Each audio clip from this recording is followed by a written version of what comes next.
Hi guys, pardon my attire. It is 12:08 in the morning night. It's midnight. And I'm sitting here with my arm of a boyfriend who's playing Assassin's Creed. So I had to read Gone Girl by Gillian Flynn because the movie's coming out in a couple months, maybe a couple weeks. There's not a lot I can say about this book. That's not gonna totally give away everything. But this guy's wife goes missing on their 5th anniversary, and everyone thinks that he did it because all the evidence points to him. That's really it. So because of all the spoilers, I'm gonna do this review backwards by starting from my rating and doing everything in reverse of what I normally would. So I had to give this book a 5 out of 5 because of the strong emotional connection that I felt towards the characters. Mostly because I hated all of them. The book was also wonderfully written, but the largest thing was how strongly I reacted to some parts. This book got such a huge emotional reaction out of me that I was physically reacting, and I took it out on my poor boyfriend because I kind of hated men for a while. I mean, I just got pissed off at things and I wanted to throw stuff across the room and break things, and I got really frustrated. So the beginning of the book was really slow, and it's just the main character, well, one of the main characters, Nick, reacting to his wife's disappearance and being generally weird. So I had to just force myself to get through it, and really the only reason I got through it was because I had to. I had to read it. I mean, I had to get pretty far through it just to get to the good bits. The book is split up into 3 different sections, and in each section there are Amy's diaries, Amy's the wife, and Nick's narration of what's going on.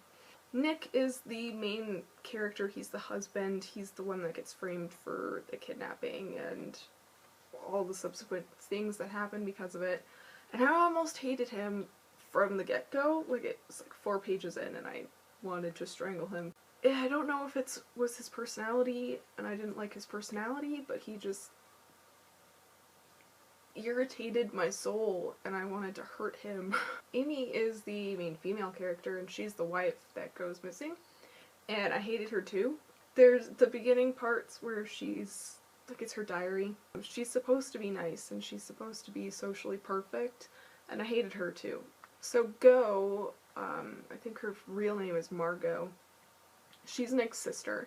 I feel so sorry for her, like, throughout the entire thing, because she has to put up with her brother, and he's not reacting the way he should be reacting, and she's freaking out about it. And when they hire a lawyer, she has to get a second mortgage on her house, and, like, she goes through all these lengths just to keep him out of jail. So the 2 major investigators are Boney and Gilpin. Boney kind of roots for Nick the entire time they're doing their investigation, because she doesn't want to believe the cliche, the husband is always the killer, and Gilpin just wants an open and shut case, so he's kind of rooting against Nick the whole time, and it's difficult. I don't understand how they could be working together on an investigation. So again, I gave it a 5 out of 5 for the reasons listed before, and everything after this will be spoilers. So if you plan on watching the movie or reading the book, don't watch this, or if you do, don't yell at me because it's not my fault, and I'm giving you fair advanced warning. By now you should have been able to click away.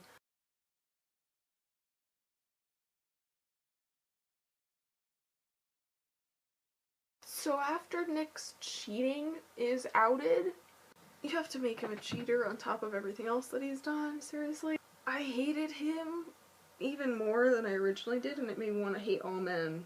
Because even the good ones turn evil is really the moral of the story.